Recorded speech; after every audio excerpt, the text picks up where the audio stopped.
यहाँ पर एक क्वेश्चन है, the heat of combustion of carbon, है ना, यानी कार्बन को जलाने पर, उसका कंबशन करने पर, दहन करने पर क्या बन रहा है, कार्बन डाइऑक्साइड, है ना।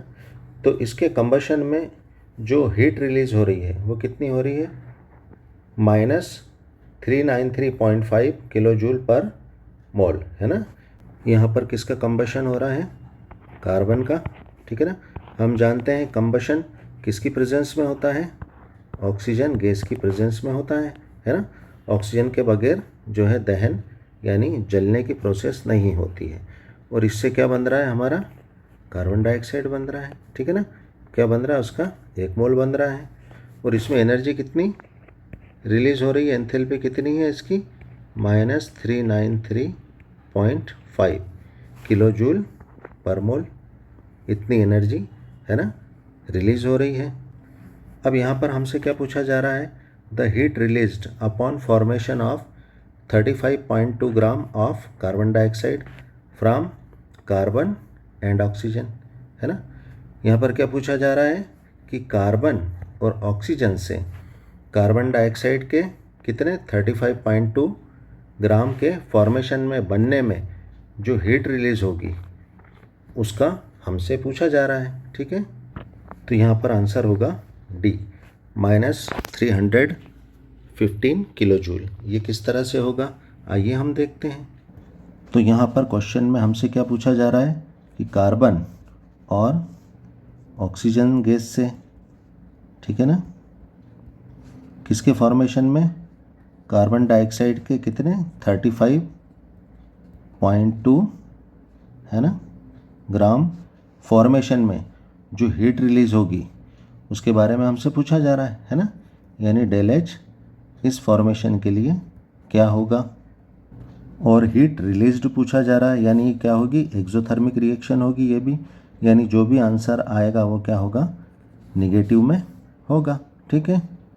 तो यहाँ पर हमें क्या करना होगा, कार्बन डाइऑक्साइड का मॉलिक्यूलर वेट निकालना होगा, है ना। कार्बन डाइऑक्साइड में क्या होता है, एक कार्बन और 2 ऑक्सीजन होते हैं।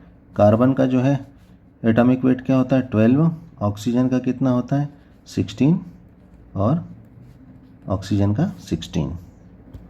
तो यहाँ पर 16 + 16 और +12 कितना हो जाएगा 44 ग्राम जो है इसका मॉलिक्यूलर वेट कार्बन डाइऑक्साइड का हो जाएगा।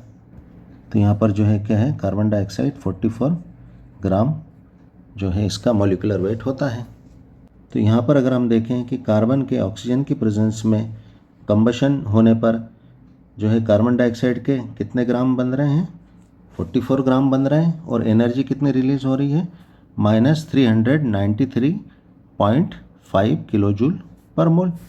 और यहाँ पर हमसे पूछा जा रहा है कि 35.2 ग्राम कार्बन डाइऑक्साइड के फॉर्मेशन में, है ना, बनने में किससे, कार्बन और ऑक्सीजन गैस से कितनी एनर्जी, है ना, कितनी हीट रिलीज होगी, ठीक है।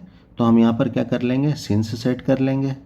तो यहाँ पर क्या हो जाएगा, 44 ग्राम कार्बन डाइऑक्साइड जो कि कंबशन से बनी है, उसमें कितनी एनर्जी रिलीज हुई, -393.5।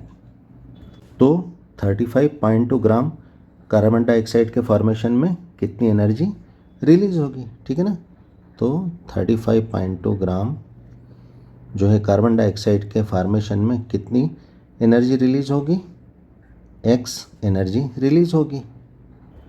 तो यहाँ पर क्रॉस मल्टीप्लिकेशन करने पर x को बराबर के इधर ले आओ, 44 ग्राम को x की जगह ले आओ, और 35.2 ग्राम को किधर ले आओ, -393.5 के साइड में लेके आ जाओ, ठीक है ना।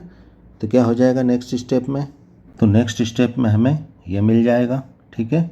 इसको हल करने पर, है ना, कैंसिल करने पर हमें क्या मिल जाएगा, x = -314.8 जो है किलो जूल। ये वैल्यू हमें x की मिल जाएगी, जो कि क्या है 35.2 ग्राम कार्बन डाइऑक्साइड के फॉर्मेशन में रिलीज एनर्जी है, जो कि राउंड फिगर कितनी हो जाएगी, -315 किलो जूल हो जाएगी। यानी हमारा आंसर डी होगा, -315 किलो जूल इतनी जो है हीट इसमें कार्बन डाइऑक्साइड के 35.2 ग्राम वेट के फॉर्मेशन में रिलीज होगी। Thanks for watching.